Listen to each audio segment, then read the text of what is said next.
প্রশংসা শুনে বানর গান গাইতে লাগলো আর আমটা পড়ে গেল। একদিন জঙ্গলের এক কোণে এক চঞ্চল বানর আর এক ধূর্ত শিয়ালের দেখা হল।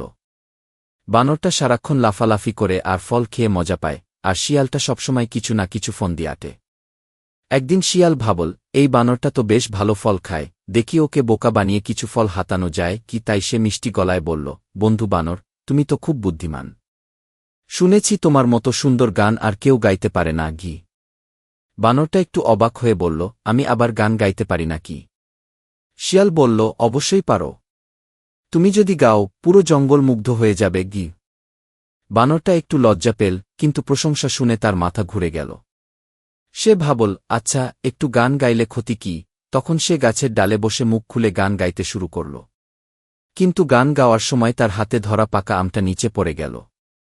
শিয়াল তাড়াতাড়ি আমটা তুলে নিয়ে খেতে শুরু করল।